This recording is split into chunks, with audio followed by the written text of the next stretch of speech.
Away we go.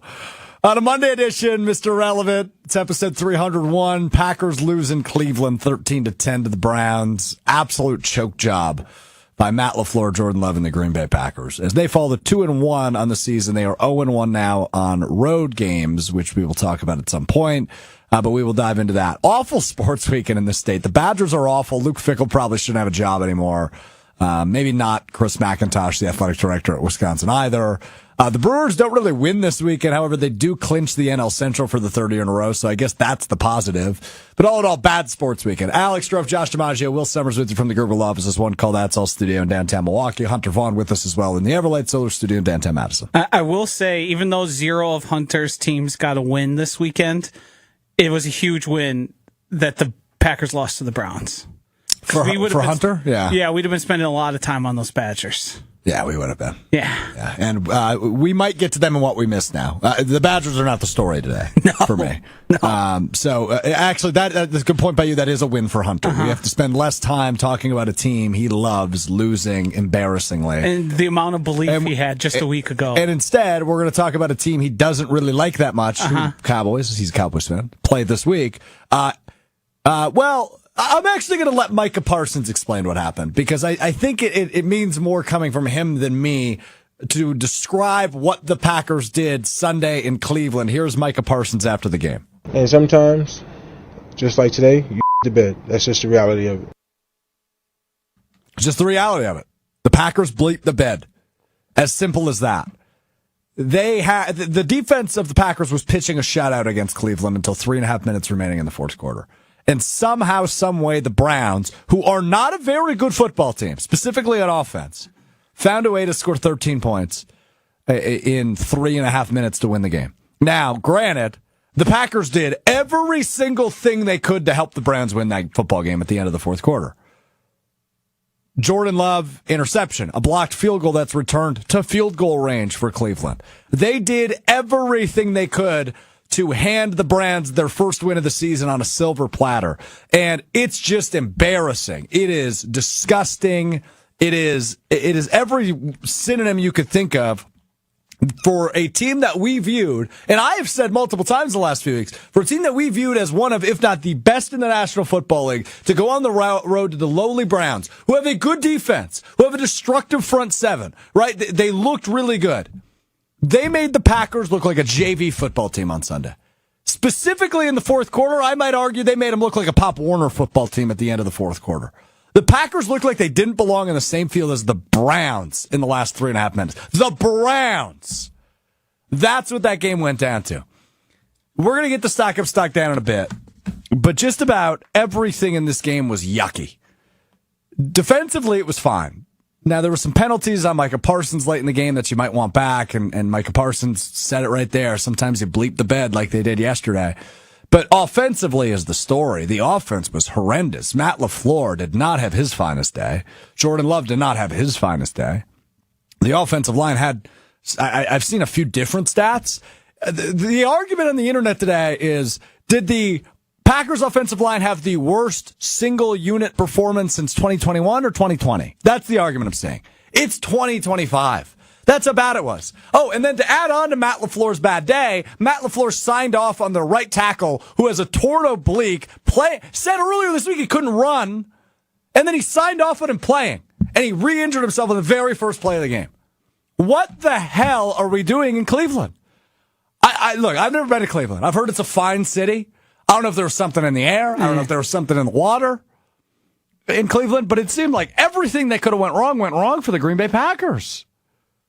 And that's what pisses me off. Brett O'Clair chimes in on the ESPN Madison YouTube page. Says, I blame Strouf because of his cakewalk comment. So what he's referring to there is at the beginning of Green Bay game day yesterday, I was sitting in this chair, and I said to Brian Bulaga, and I kind of just made a comment in passing. I was trying to transition into something else. And I said, what should be a cakewalk? And Blue, to his credit, got all over me. He goes, we don't do that in the NFL. There's no such thing as a cakewalk. Every game is hard. They're all NFL teams. And he's right about that. And the Browns defense is good. Better than I expected, honestly. I thought maybe the fact that they were the best, was it rushing defense, I think, heading into yesterday's game, might have been a little fluky. I take it back. It wasn't fluky at all. That's a good front seven. It's a really good front seven. Packers got dominated. Their offense didn't look like it belonged. Dare I say Joe Flacco looked like the better quarterback than Jordan Love yesterday. Like that, probably not the whole game, but I'm upset. I think you're lost in the sauce a bit here. I appreciate your passion, your anger, your vitriol. I don't think we should allow one singular game to affect what we think about for the outcome of the season. You can be frustrated, you can be disappointed, you can be embarrassed. I think all of those things are fair. The most disheartening thing of there's no real Jordan Love concern from me. That was a bad throw. Stuff like that happens. It wasn't a good game, though, Josh, from Jordan Love, right? Like, the completion stats are going to misconstrue you from the actual evidence that we saw yesterday. He was 18 to 25, 183 yards, a touchdown, and interception. It wasn't a good day for him. Yeah, contextless, yes, I agree. But did you see who the worst players were graded for the Packers all season long? So, through 3 games? Yeah. I have not seen those stats. I would guess they play on the offensive line, though. The worst 5 grades the Packers have gotten on offense all season long came yesterday for 5 separate offensive linemen. Was Sean Ryan one of them? I thought he had a fine day.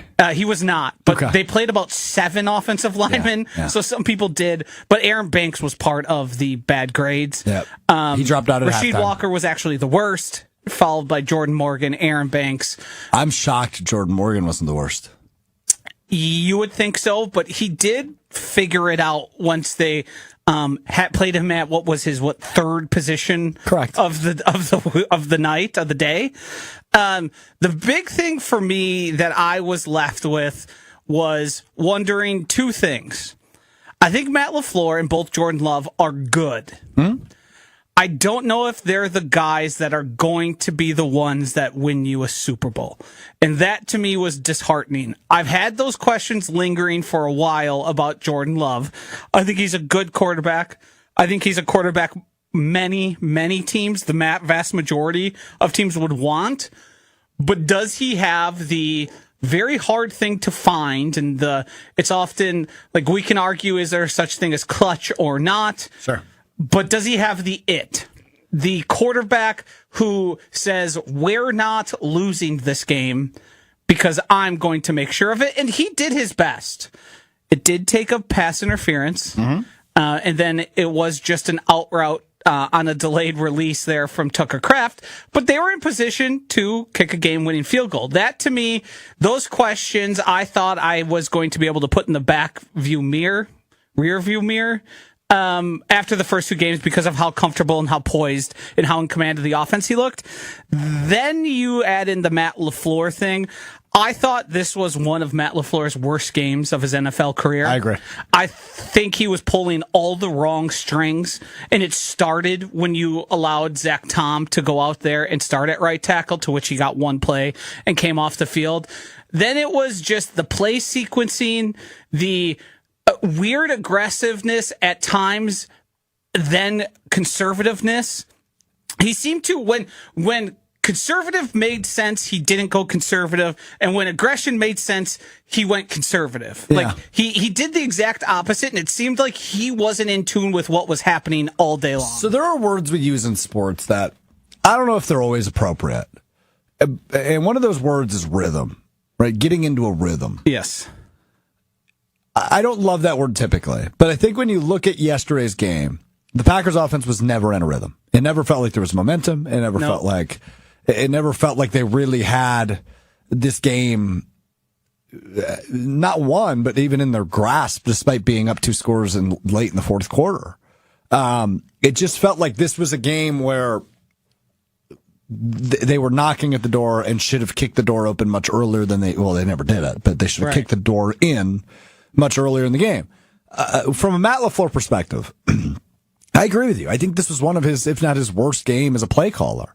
I thought there were so many questionable decisions. He won a challenge for once, so congrats to him. But other than that, I just really thought LaFleur didn't show the offensive genius I've been touting him as the last 2 weeks, and how I thought he's one of the best play callers in the National Football League. Yesterday was not a good example of that. I just felt like it lacked consistency, it lacked rhythm, it lacked, putting your hands around the throat of the other team and just choking them out, suffocating them.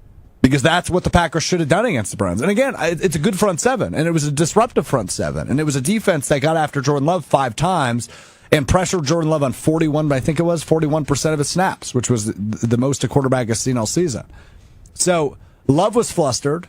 He couldn't get anything going.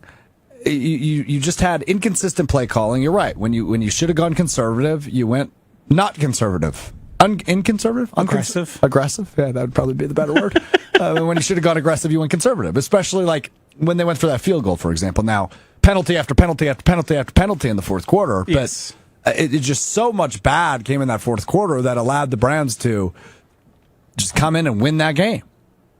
Yeah, the Packers gave the game away. There was many times to stop the bleeding and to set things on the right path, and they failed to do it. I think it's a deserved wake-up call. I also did take note of the offense did the defense, which has been one of the best units in all of football, period, didn't look the same. And the way they were rallying to the ball, hats to the ball, you'd see guys just getting lit up, and there'd be 7 guys there. That didn't feel like that happened at any point yesterday. It felt like they came in and said, we're just going to take care of business and we're going to get out of here. Yeah. And then when a team who, let's be honest, Joe Flacco is turbo ass in terms of starting quarterbacks in the NFL, but he is a veteran. And he is going to put them in a position to win if you give him that opportunity. And that's exactly what the Packers ended up doing. Yeah, so a couple of things defensively. Edgerrin Cooper had by far his quietest day of this season. Yep. He only had 4 tackles. Quay Walker filled in, handsomely. He had 14 tackles. It was a game high. Defensively, they were playing a pretty bad offense. Yeah. So I think that's why it felt so good. But you're right. I think visually there were still more plays where you go, didn't look the same. That's not what they did against the Lions and Commanders. For example, Quinshon Judkins, right? He had a few plays, a few runs, the rookie running back for Cleveland, where he got free, including a big 38-yarder, which was the biggest play of the game. That's where I go, that felt a little bit different. Now, could it be a bad day? Could it be a road game? Could it be the environment? Could it be the fact it was raining at one point? I don't know. We can come up with a list of 10,000 excuses. The fact of the matter is, the Packers did not look nearly as dominant as they did against 2 teams we consider better than the Cleveland Browns and the Detroit Lions and Washington Commanders to kick off the season, both offensively and defensively. And don't even get me started on special teams, which we will get to in Stock Up, Stock Down, also looked piss poor. So all in all, this was a really frustrating game. Does this lead me to think the Packers are a bad team? Of course not. No. Does this lead me to think the Packers are no longer a real contender? No, it does not. But in week 3, after winning 2 games really convincingly and having 10 days of rest, entering your first road challenge of the year in Cleveland, you didn't show up. Jordan Love was not the MVP candidate he was through the first 2 weeks yesterday. He made another really bad decision, which he does here and there. I think he's a good quarterback. I think he has the potential to be a top 5 quarterback in the NFL for the next decade. But when you make decisions like he did yesterday on that interception throw, that's what prevents you from going from good to great. And that's a big concern for me with Love because, he had that great streak, which ended yesterday, of regular season games without throwing an interception. Obviously had 3 in the playoff game against Philadelphia. The year prior against San Francisco had a few bad throws in that do or die game. It feels like when games are on the line or when games are uncomfortably close, Love makes a throw where you go, what are we thinking there? And that was, again, the case yesterday on his interception. Here's the thing I'll add to that. We've seen less talented, less gifted, or older and more washed quarterbacks go out and win Super Bowls because they have elite defenses. What they do typically is that quarterback doesn't make a lot of mistakes, and the offense puts them in a position via the play calling to limit those mistakes, go do what you need to do, and win even if it's ugly. And I don't think Matt LaFleur has fully embraced the fact that the Packers, to win a Super Bowl in 2025, need to be a defensive-led program. I think he gets too caught up in this is how I'm used to doing things, this is how I want to win, and not, Jordan shouldn't be throwing the ball in that 3rd and 3. Mm-hmm. that offense hasn't moved the ball all day. They are likely to get you a turnover at some point. You put Joe Flacco and the rest of those guys out there enough, they're going to give you the ball. Xavier McKinney did get that interception, but that was an arm punt. What he didn't do was trust Josh Jacobs, all-pro caliber player. Offensive line is struggling. I understand that. But you're a lot less likely to turn the ball over by just running it on 3rd and 3, and who knows? Maybe you get that first down. And maybe that changes the trajectory of the game. And I'm not just doing the hindsight 2020 thing. Mm-hmm. In that spot, the smart play and the winning percentage play, the play that gives you the best chance to go out and win that game is to just run it there. And I understand why they wanted to pass it, because you do effectively end the game. You do leave it up to your quarterback. He is the franchise quarterback. But given how things have gone, given how the offensive line is played, just run it and you trust Micah Parsons, Xavier McKinney, Edgerrin Cooper, all those guys to get a stop or get a turnover. And that, to me, was where the game was lost. Agreed. Yeah, agreed. There was a ton of disappointment there. I'm not worried about the defense. Let me say that. I'm not worried about the defense. No, I think, and I text you yesterday, probably by the end of the show, you'll convince yourself it was a good thing. But the way they played and rewatching it, that was a team, and not just the defense, but the defense is certainly part of it, that came in there and thought, we can just sort of roll the ball out and we're going to win. And hopefully that's a good wake-up call for them, that even when you play a team like the Bears or the Cowboys, and you're favored by a touchdown or more, if you let them, they'll beat you. Mm-hmm. Doesn't matter how bad or how good they're playing. It's the NFL, and those teams will beat you if you give them the opportunity to. Gotta be honest with you. I thought there was no way they wouldn't cover. I thought there was a better chance than I wanted to admit, just because I understand how good that front seven is. Yeah, but again, I especially when I saw Zach Thomas active, I was like, oh, well, the Packers training staff is so good. There's no way they're going to let him play with a torn oblique if he's not ready to go. And that one's confusing to me. I haven't really figured out what's going on. I mean, you can't. That's not just something you play through with a torn oblique. And there are things you can do, especially like we see it all the time, especially if you're a fantasy football player. You'll see a guy go out in pregame and test it.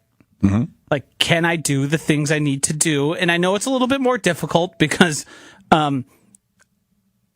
Myles Garrett running at you and trying to get past you is a lot different than even a guy like, whatever trainer they got doing that. But to be that unhealthy and unable to withstand what was, what he was feeling in that oblique, mm-hmm. to me is confusing that they got there. No. Let's get through some comments. ESPN Milwaukee on YouTube. Kai chimes in. Browns have a really good defense yesterday. What other defensive teams do you think will have the same effect to the Packers as the Browns did? It's a really good question. And obviously the schedule has some tough teams on it. I don't know that we're going to see that again. The fact that the Packers completely turtled offensively. If the offensive line plays as bad as it did, everybody's going to look like that. Yeah, I agree. Mason Graham, the rookie defensive tackle playing his third NFL game, had a terrific day. Had a nearly 50% pass rush win rate. The average number for them is 9%. It's sub 10. And he was over 40. I think it was at 42, 43. That is so bad. Yeah, it is. And the thing is, the guy we thought was going to be like the Rock in the middle there, Elton Jenkins, he hasn't been that good. No. He hasn't looked. I mean, he had a watch out block. Elton Jenkins doesn't do that. No, he does not. And look, I imagine the adjustment, the transition. Yes, it's gonna take time. But yesterday was not a good day for him. I will point to, even though I think he was right to holding out in training camp and then getting put up against. That's probably those things you could probably draw a connection. Yeah, there's probably a connection to draw there. Yeah. I don't disagree with you on that. As much as he has every right to hold out, and the man deserves to be paid, he's been a great Packer. He hasn't looked ready to play through 3 weeks. Yeah. Nevaeh chimes in. The memo is stop Jacobs, have Love beat you. Worked for the Browns. Yeah, I don't know about that, but it certainly worked. Jacobs has had a hard time to get things going at all this year. Both the Commanders and Lions tried that and It didn't work. Jordan Love beat them. Yes, but Jordan Love did not beat the Browns. No. Let's not get it twisted on that one. Scott chimes in. Oh, here we go. Scotty. Oh, Scott. I'm going to do it, Scotty. Scott, I'm going to read it. I can't promise I'm going to be respectful, but I'm going to read it. Love has a slow first step. Difficulty escaping the pocket. He is slower than Flacco. It's time to give Willis a look. That's wrong. Yeah, that's wrong. You guys have a Willis meter? 0%. Zero. That's Okay. 0%. I was just curious. Oh, good to hear from Will for the Yeah. first time today. It only took him 21 minutes to bring up the Bears. I was letting you guys go. I didn't bring up the Bears at all. You copied the Bagent meter, which we will visit, I'm sure, at some point today. We've only given this a distinction, and I'm feeling nice today. I've got enough going on with the Packers and Badgers, but I want to diagnose Scott with a... Terminal case of not knowing ball. You got it. Yeah. No, he's not slower than Joe Flacco. Joseph chimes in. LaFleur was horrible, didn't have his team ready, and it showed all afternoon. I always struggle with the didn't have his team ready thing. I think they just got their asses kicked. I think there's a degree that you can... And maybe they overlooked the Browns a little bit. Here's the thing. I don't think Matt LaFleur is particularly good at getting his team up to go. I think it's among the players to do it, or a guy like Campanile to get everyone fired up, because that's just not Matt LaFleur's bag. I did not, I got to be honest, I was not anticipating an Anthony Campanile plug in the first 20 minutes of today's show. When I think of like getting people fired up. Yeah, absolutely. That guy, he's a fire me up guy, no doubt. And then Austin chimes in. Any comments on the highest paid special teams coordinator in the NFL? Yeah, we'll get fire him. Yeah, let's just go. Let's get the stock up, stock down. We do this after every Packers game. Some stocks go up, some stocks go down. This is not an indication of where they're at through the full season. This is just an indication of the past game. So in this case, it's week 3's loss to the Browns. As you can imagine, a lot more stocks going down than stocks going up after the first loss this season for the Green Bay Packers. Let's get into it. Let's start with a stock down. Stock down. Let's start with decision making. I've kind of riffed through all 3 of these, so I'll hit them real fast. But I think the decision to make Zach Tom active was a bad one. It was a questionable decision from the get-go. We talked about it at length on yesterday's pregame show. I don't get having a guy with an oblique tear active after just missing 1 game. I just didn't get the decision. And then I really didn't get the decision after he exited after only 1 play on the field. So the Tom being active decision, LaFleur's play calling decision making, didn't really get that. And then again, this is not the first time we've brought this up. It's the first time we brought it up this year. But what was Love thinking on the interception? That was just a bad throw. And I didn't really understand it. So decision making gets a stock down for me. Stock up. This one, you might say it's patting myself on the back, but it's all the people who've been Matt LaFleur critics. All the people who said stop worrying about what's happening in the stands and focus on your team and your offense and make sure you got everything going. We said it earlier, and I stand by it. I think this was the worst game of Matt LaFleur's coaching career for the Green Bay Packers. He didn't seem to meet the moment. He didn't seem to know what the game needed and what his team needed and in what situations he needed it. I think there was plenty of times where you can go back, and I think many were doing it in live time. This isn't hindsight 2020, where he was pulling the wrong strings at the wrong time consistently in a game where you knew you weren't going to need much more than 14 to 17 points to win this, and you couldn't muster it. You couldn't do it. And I think it's been a rough showing here for Matt LaFleur, and I hope they get things corrected. Stock down. That would be the aforementioned highest paid special teams coordinator in the National Football League. Get this guy out of my life. It's year 3 of Rich Bisaccia in Green Bay. Tell me where we've improved. Nowhere. Maybe the kicker position.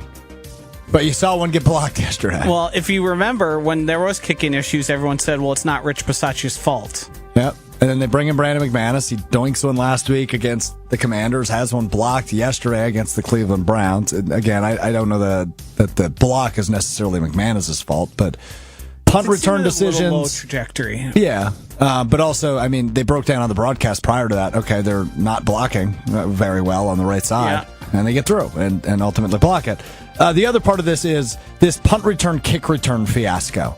You have McCole Hardman sitting on the practice squad. You have open roster spots. What the hell are we doing? Stop putting Matthew Golden back there. I'm willing to try Savion Williams a little bit more, but But you never had an answer entering the season who's going to be returning kicks and punts now that Keyshawn Nixon's not doing it. You literally signed McCole Hardman in the offseason to do that role. You have him on the practice squad. You have 2 open roster spots right now. I don't get the point of not bringing him up. That's just another gripe. I could go on with Rich Bisaccia. I don't understand the point of him. Is there? Well, I've been pounding the Rich Bisaccia drum for I think as long as anybody has, because when you come in with the moniker of he was supposed to be the savior. And yes, Will can attest to this. I did hear somebody compare him to Joe Barry and say it was even worse than Joe Barry because we had no expectations yesterday on the postgame show. I think his tenure in Green Bay has been equally as disastrous, especially when you include expectations. I agree 100%. Is there a limit on elevations on game day that you can have for a practice squad player? Yes, depending on the player. Okay.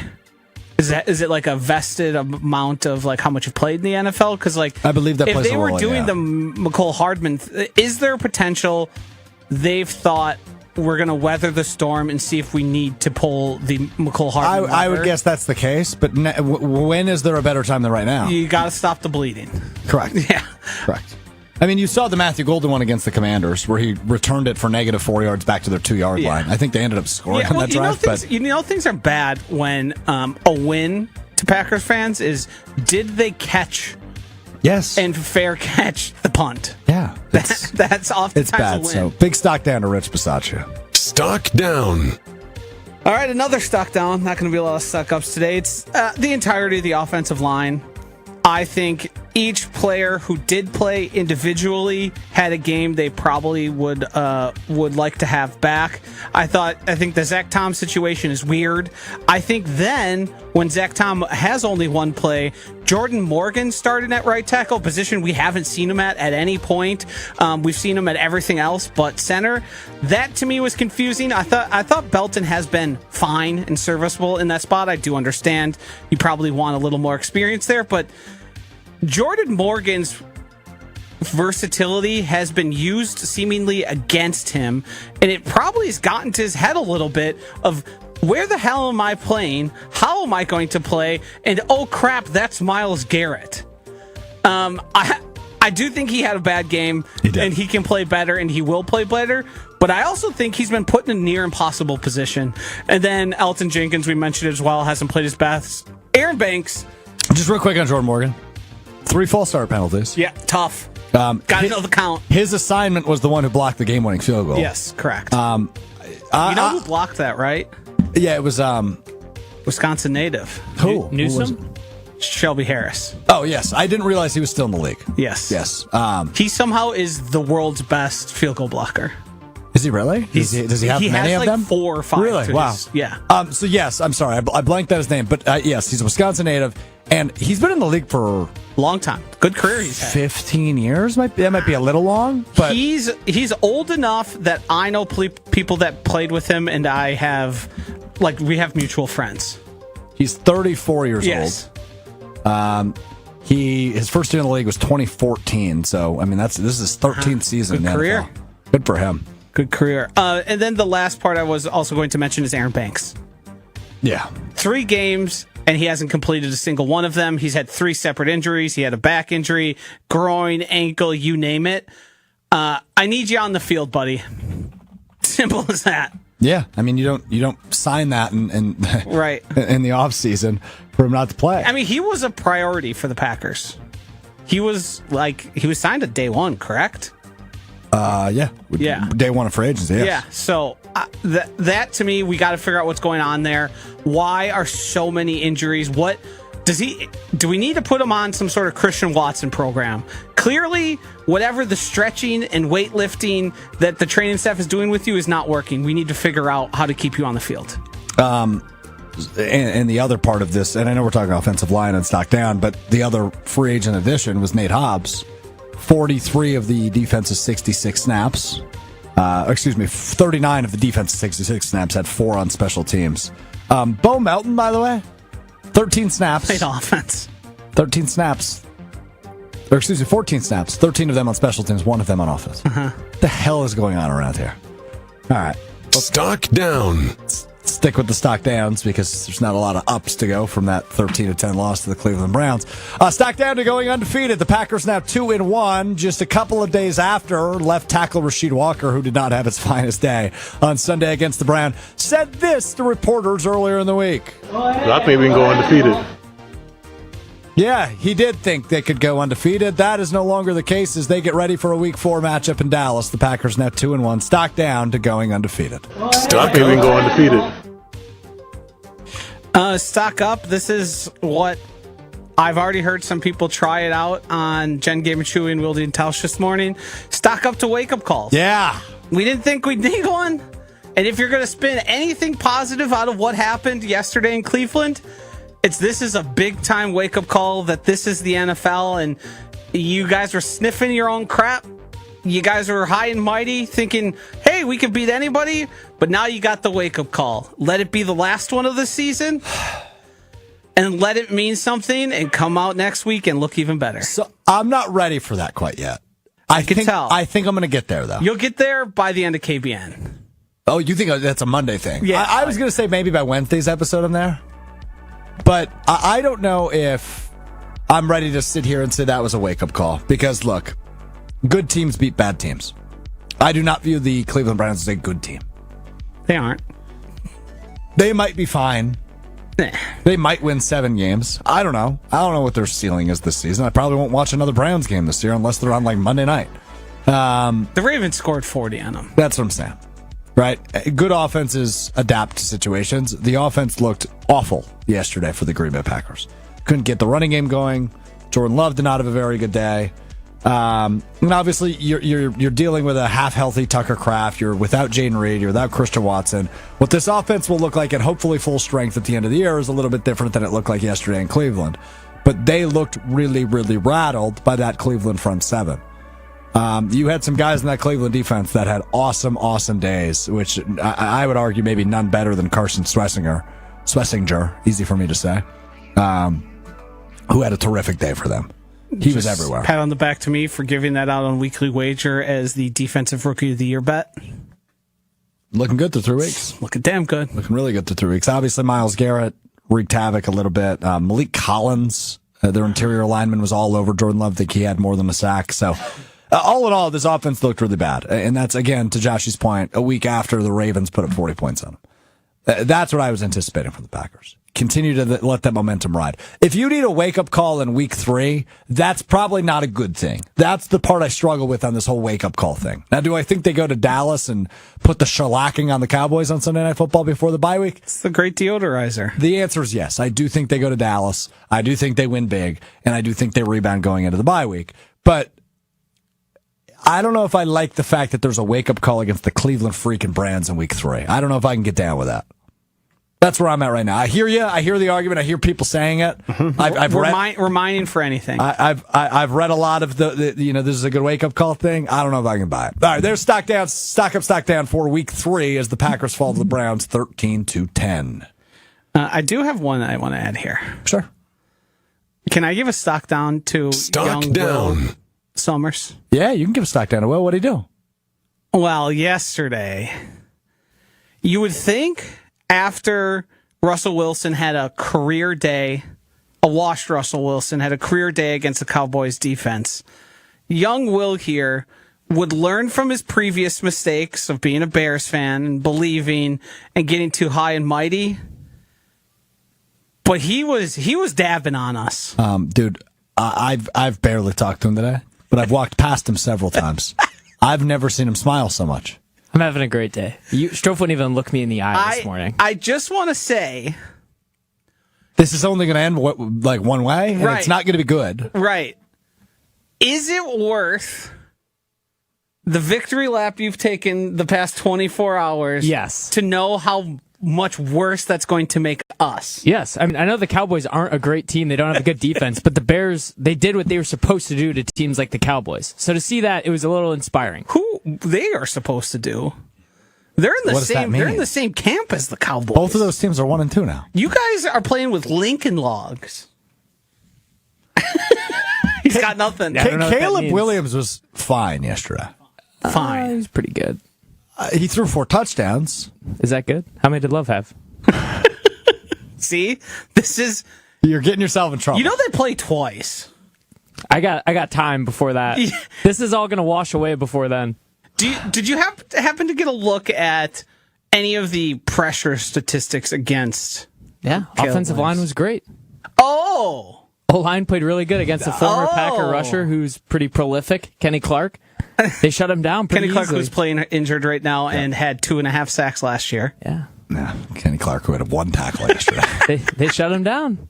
Do you think Kenny, but just so you're aware, Kenny Clark, Javonte Williams, and George Pickens all had the same amount of tackles yesterday. Yeah. Dak sucks.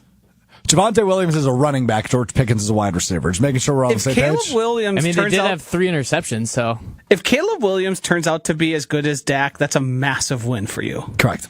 he's going to be better than Dak. He was. Okay. Okay. I will say this. Okay. I just statistically, Dak's been top 5 in the Hunter's league over this it. year. Like, Wow. I was taking. I think Dak has been Strouf. great, and I think Yes, losing. his PFF I has think been losing, top 5. Not yes. He was not great yesterday. I No. think losing CD Lamb ruined everything for them yesterday. correct. Sort of the same way the Eagles looked so bad when Carter spit in Dak's face. It changed everything in the complexity and the game plan. I think Dak is better than everyone gives him credit for, but I also don't think he's one of the elites. We're gonna get to Will's weekend review in a moment. I will just say this: I'm gonna give the Bears a compliment. I'm gonna give somebody on the Bears a compliment. Luther Burden was good yesterday. Their second round pick. out of Missouri. But there's an the asterisk highest on graded all of receiver. that. There's an asterisk on all of that. Uh-oh. This is going to be the only week that the Bears have wide open receivers. The only secondary in the game of football, regardless of level, that is worse than the Cowboys are the Wisconsin Badgers. like those two teams are the worst at covering receivers. So the Bears did what they're supposed to because the Cowboys are Luke Fickle ass. They're worse than Turbo ass. They are literally the worst defense I've ever seen play football. We're going to get to the Badgers if time allows. Bears frisky ass now? All right, we'll talk about it. Will, I want to give you the floor. Each and every Monday, Will gives us a recap of the NFL weekend that was. This is a big moment for you. You're going to show up? Yeah. It's an abbreviated recap. I've given him the following assignment. Make it about the Packers, make it about the Bears. That's the only rules I gave Will this week in Will's Week in Review. It's a big moment. It's the first time in Will's tenure as an employee here at Good Karma Brands. The Packers have lost, and the Bears have won in the same week where they don't play each other. He did have the one win at the end of the regular season when Jordan Love only played a half. The win. And you were still an intern, I think, so you were pretty shy then. You weren't as boisterous as you are now. Yeah.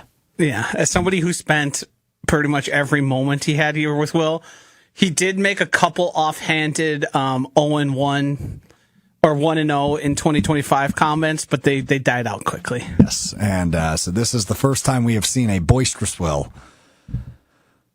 With a Packers loss and a Bears win, here we go. It is time now for the Week 3 edition, Will's Weekend in Review. Welcome to Will's Week in Review. I'm Mr. Irrelevant with 3 losers and Will Sommers. What? Let's go to Cleveland! where the Packers went to take on the Browns. Speaking of losers, the Browns are the worst NFL franchise in the past 20 years with 213 losses. So if you hypothetically lose to the biggest loser, what does that make you?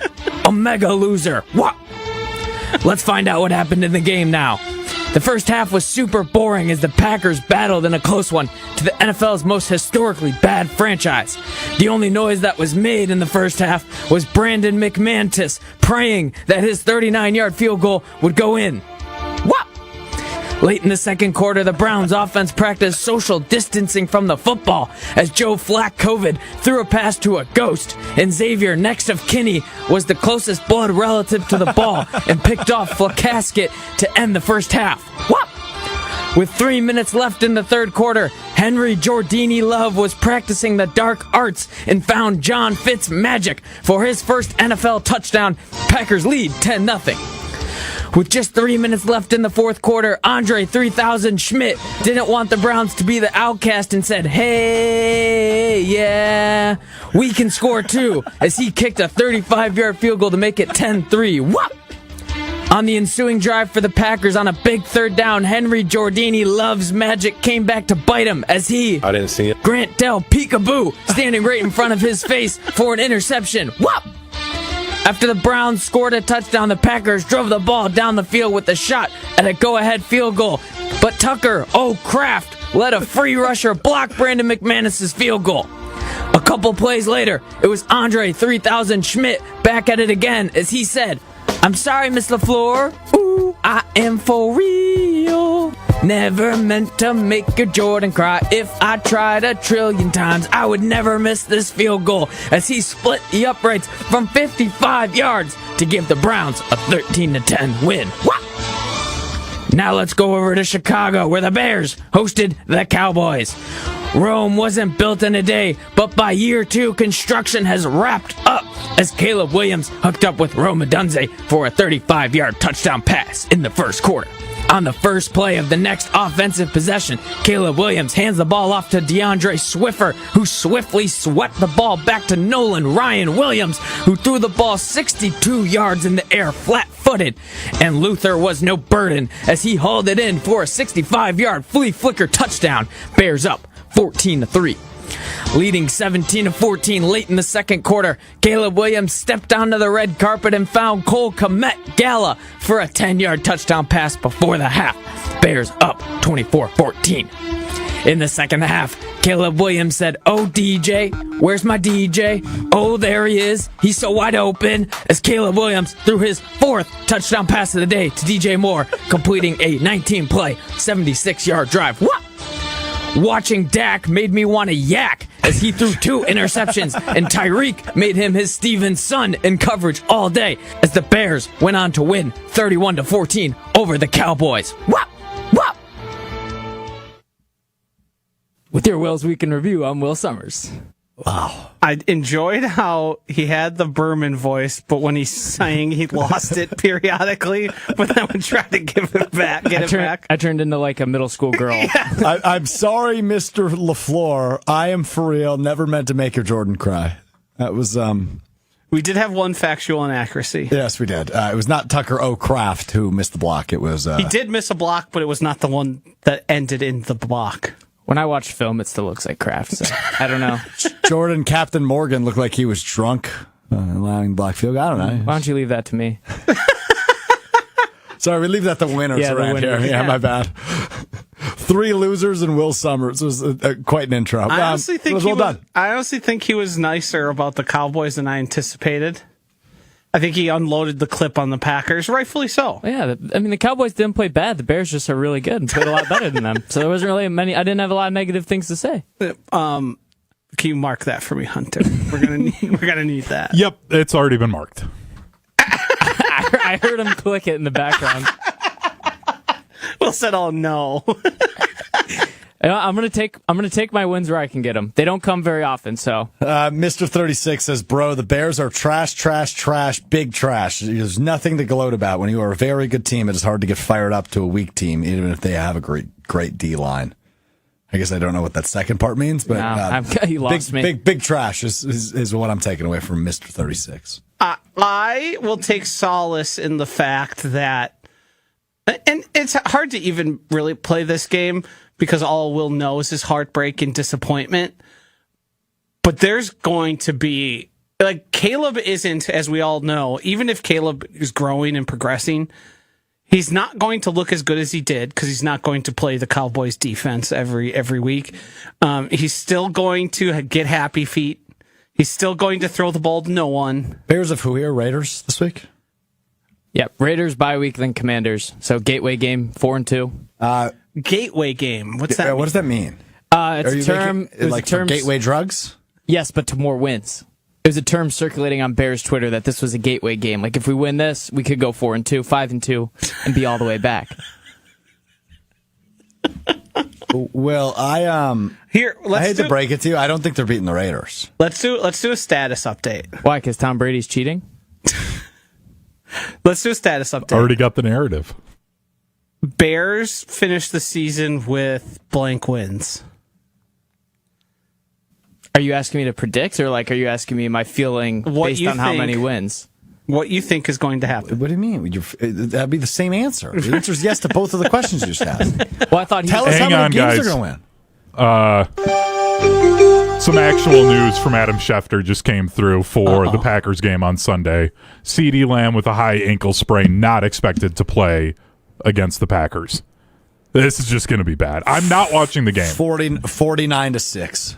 Yeah. 49-6. Yeah, because the Cowboys will get a punt return from Turpin, and they'll already be at midfield, and Brandon Aubrey can hit it from 70. So, yeah, I'll give him two field goals. But I'm telling you now, I'm not watching the game. I don't care that this is part of my job. I am not watching this. I can't do it. All right, we'll convince you to watch it by Friday. I'm going to forewarn people that I know teams have put up a lot against the Cowboys, but if your expectations are like 35 or we're terrible, I think you might end up disappointed. Yeah. No, it might be a 24-10 win. Yes. I mean, on Sunday night. Matt LaFleur does like to take his foot off the gas a little bit, so I could see a 24-6 kind of a thing. Like, yeah, I think Cowboys it'll don't be score a a touchdown. convincing win. Yeah. It'll be a convincing win, but it won't be in the style of Dan Campbell and obviously Ben Johnson now too, where we want to take it to them. We want to really slam it on. And yeah, they've allowed 24, 37, and 31 through 3 weeks. So You could have added 24, another name to that too, 30. Josh. You could have added Kurt Signetti to Brett Bielema. fair. But we need to go back to Will. We have to go back. How many wins do the Bears end the season with? like 9. I think they go 9-8. That's just what the numbers are saying. The statistics, they jump off the page. All right, we'll revisit in 2 weeks. 9? 9. I'm gonna ride the high here. I'll bet the under if you're offering any action. I'm not. What could I get the under 7 at? You asking me? Yeah, if you were making a book and I wanted to bet 6 or less wins. Like how much money would I give you or odds? Never mind. Okay, this didn't work the way we thought. I don't it know was what going you're to. asking. Let's just move on. He's so drunk on a singular win. I know it's unbelievable. He's like I said, he's been Against an smiling all ass day. team. Somebody from the show had to win yesterday. Somebody had to win. Somebody had to bring a win, and it His had to be brain me. I isn't stepped working. up. Speaking of wins, by the way, how do we do on our picks this week? I went 0 for 2. I went 0 for 2. Oh Welcome to yeah, the loser I think we circle. all went over 2. Yeah. I'm counting the Rams game as a win in my purse. 2 blocked field goals. So that makes me an even 3-3. Josh 4-2. You guys also 3-3. Okay. Yep. Yeah. Still anybody's race. I can't believe I was 3-0 in underdog picks. It was right there. It's right there. It's right there. And then a blocked field goal. And I mean, 3 blocked field goals to end the noon slate. It's crazy. All within a matter of 10 minutes. I know, it was crazy. I thought I was seeing replays. I did too. Yeah. I did too at first. Then I was like, wait a minute, that's not the Packers. Wait a minute, that's not the Eagles. Crazy. All right, let's get to what we missed because we got a couple of things I want to cover quick that's non-Packers related. We're all going to be okay. It's a bad loss. I'm not calling it a wake-up call, but it's a bad loss. And those happen. Things happen. It's only week 3. A lot of ball we game need left. to monitor Alex Strouf and what time it becomes wake up call. Okay, so from 2 to 5, I'm filling in with Ben Brust. And Yeah. Will is producing as well. So me, Will, and Ben are with you from 2 to 5 on KBN. I think the right caller can get you there. I think so too. Yeah. I think so too. But I don't know. I want you to self-report. We'll see. Even Okay. if you don't All right. say it I'll on self-report. air, Yeah. the moment you think to yourself, wake up call. I will text you. I promise. You have my word. All right, time now for what we missed and what we learned. That is presented by Door County Distillery, locally produced, handcrafted, award-winning spirits, made locally in beautiful Door County. They've got gins, they've got vodkas, they've got whiskeys, they've got rums. They got whatever you need to elevate your tailgate, your party, your Saturday afternoon, whatever you got going on.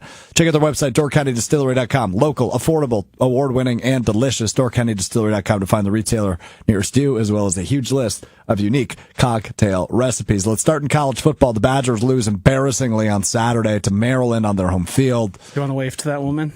Oh, sure. Hello. Is she taking pictures of us? Okay.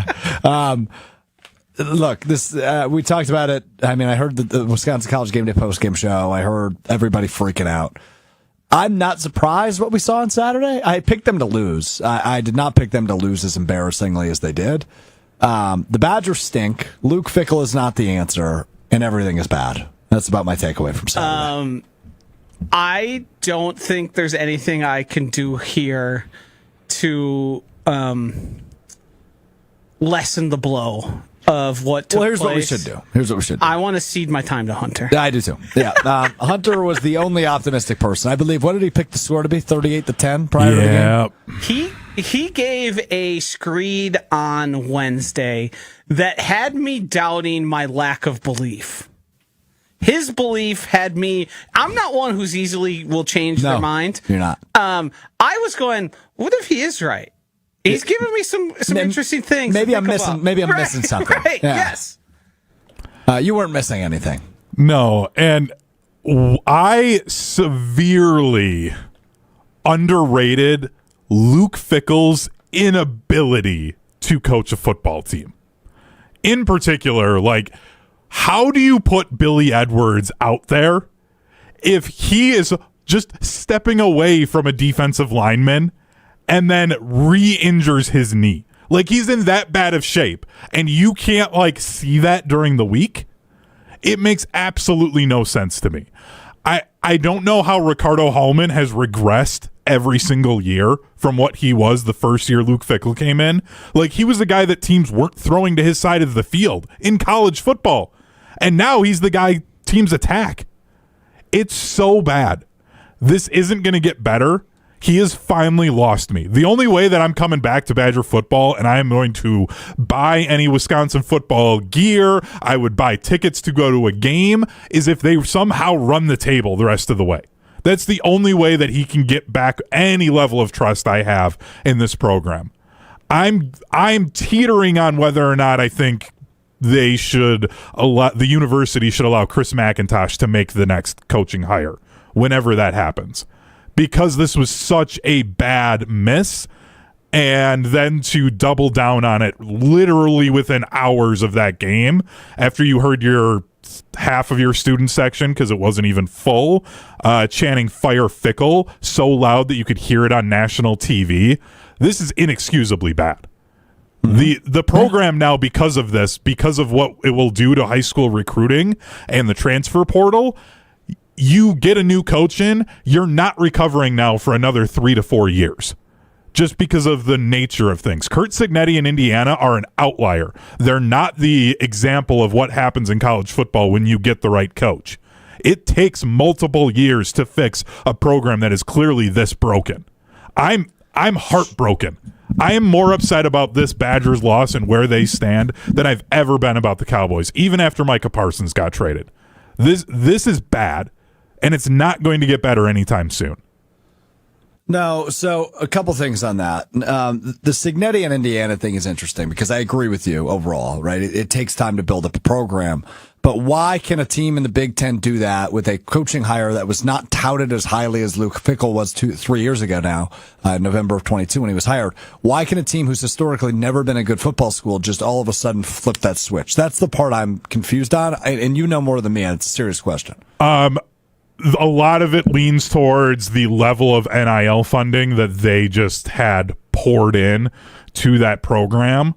There's also a level of the way in which Indiana has been recruiting, in particular, the way in which Indiana has been recruiting within the state of Wisconsin, even leading up to Cignetti, to a level of, and I'm going to actually be talking with Nick Osen from 247 Sports on Prep Mania Weekly tomorrow night, and we're going to talk about the recruiting in the state. But from what I have heard from coaches, there are coaches in this state who have not had a coach in their building from UW in years.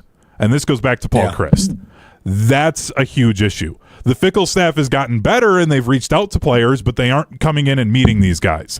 Schools like Indiana, Notre Dame, Illinois, St. Thomas, which is an FCS school in the Twin Cities, they actually are. And I think that's a big issue here, is they've gotten better, but it is not nearly to where it needs to be, and other schools are just running laps around this university right now. And it's only going to continue to get worse. I didn't see a path to 6 wins. I no longer see a path to 4 wins. I don't think. Maybe I don't 4. see a path to another win. After what I saw, like PJ Fleck is going to run circles around Luke Fickell. It's not that game. Maybe Washington. I think Washington can actually throw the ball. After you lose to Maryland, you can lose to literally anyone. Yeah. I will say, though, I don't think anybody was giving Malik Washington, the Maryland true freshman quarterback, the respect he deserved. Kid looks like he's going to be a good quarterback. Sure. Yeah, and then he's going to get way more NIL money, and he's going to leave. He's also a true freshman, so you could probably exploit inexperience, confuse him. You should be able to. Wow, I was going to say, it didn't look that way on Saturday. I was going to say, Josh. But in those situations, I normally would feel pretty comfortable. Even mediocre talent could do that. So, all right. So that's that on Badgers. I don't know if we'll ever talk about him again until I'm okay with that. I'm going to put it in my personal. We have to talk about every single loss. We have to. I just don't care. I think enough. I'll watch, but I don't care. The problem here we have is apathy. If you lose the fan base because you keep Luke Fickell in his spot, who continues to underperform, I'm glad that's the word you used. Who continues to take the program to lows we haven't seen since the 80s, that is something we should all care about and talk about and bring attention to, because inaction here is only going to make it worse. This is over at ESPN.com, and this was according to the Wisconsin State Journal and Milwaukee Journal Sentinel, who Chris McIntosh called a meeting with after the game, said, quote, apathy is worst case, and so we're far from that. He's the most tone-deaf human being in the world. What are we talking about here? Every single person some of the biggest Badger fans I know, my grandfather being one of them, didn't really care. He was disappointed and thought it was embarrassing. Everyone I talked to when I go out, I went out last weekend for the Badgers game against Alabama. Nobody was paying attention to the TV. Cares. Nobody cares. Quote, I don't think there's anyone in the building that thinks that where we are at this moment in time right now, this is what Wisconsin football is, he said Saturday. I'll come back to what I said earlier. What's left to be done about that? What's left to be done about that is to learn from what happened on a day like today and grow. End quote from Chris McIntosh, the athletic director of the University of Wisconsin. Also, gives you all you need to know. Incredible tone deaf, missing the mark, being seen with Mike McCarthy yesterday. And I know it wasn't a plan, and that, like, Mike McCarthy's daughter is a very good volleyball player. I'm sure they had, prior to this, had plans to hang out in that suite. Yep. But after you have an historic loss, in embarrassing fashion like that, you have to tell Mike, hey, Mike, you and I can't be sitting together in the suite because of the optics of it. The optics are so bad. So bad. And I love that people blew it out of proportion. It made me happy. Yeah. It's also the fact with this, too, that I feel like sometimes fans kind of forget that if your football program isn't good and isn't playing nationally televised games and playing well in those nationally televised games, your school doesn't get as many out-of-state applications, so you can't enroll as many out-of-state students as you want. That matters because schools get more money in tuition and they charge more for out-of-state students. Those students also stay on campus more, so they're spending more money on the campus and all of those things. That's important here. So it could get to a point where the university wants to, like, hey, we got to kind of fully overhaul this thing because this is a bad look for the university. I'm not saying it's there yet, but I'm saying with all of the optics stuff, this could be the beginning of what could be major turnover because of this. Because of a hire that 3 years ago we were like, oh, this is... I think it's getting close to it, I hear where you're coming from. I don't. I think Madison will always be a destination. It's a good thing they got such an academic program. Correct. I think and it's a terrific town. They're a grade school. It's a great great academics and a great party. I mean, the party isn't going to die, right? I mean, you're still going to party on Saturday. State Street's still going to be bumping. That's not going to go away. Okay, maybe I'm wrong. I do wonder about that. All right, real fast, baseball. Brewers win their third straight NL Central title over the weekend, despite not winning on Sunday. The Cubs lost again to help them out. However, the Phillies lost again on Sunday, so it's still a 3-game separation between the Brewers and the Phillies for the top seed in the National League. There are 6 games remaining, and the Brewers have a technical 3.5-game lead because they did win the season series against the Phillies. The sad part for me is I really wanted to see triple digits. It ain't happening. They'd have to go 5-1 in their last 6, which in theory could happen, but likely without Brandon Woodruff now, William Contreras, we will see when he comes back. Injury bug hitting his team at the wrong time, but they still do hang on to the best record in baseball and likely will get some rest until October 4th after Sunday, regular season finale. So we will see. But Brewers, 3 games up on the Phillies. We'll update you on that on a little bit more on Wednesday as the Brewers look to lock up that top seed in the NL. All right, that's our reaction for Monday. Packers lose to the Browns. Badgers lose to Maryland. Brewers lose all weekend. Brandon Woodruff. It's just making me sad. Yeah, that's bad. Yeah, when the manager comes out and says he's devastated for a player, usually not a good sign if he'll be available in the postseason. So we'll see what happens. I'm not ruling him out. I'm ruling Woodruff out. I'm not ruling the Brewers out though. I'm not ruling him out for the entirety of the postseason. I certainly am skeptical. Yeah. But the timeline would allow him to return for the DS. And the good thing is the Brewers locked up, skipping the wild card round, which has been the bane of our existence in recent memory. So that part is good. And I don't want to sound too defeated because he could still go out and do it. It just does feel like it's always something when it comes to getting near the postseason for the Brewers. Mm-hmm. And that can be deflating. But I'm not going to let it. I'm not going to give up my hopes yet. No deflation here. We're not allowing deflation yet. Okay, that does it for us. Hey, Will. Actually, Will, what do you got for us? Yeah, I got one word today. It is winner, a victor, especially in games and sports. I'm the lone winner on the Mr. Irrelevant program on this fine Monday. Talk to you on Wednesday. That was good.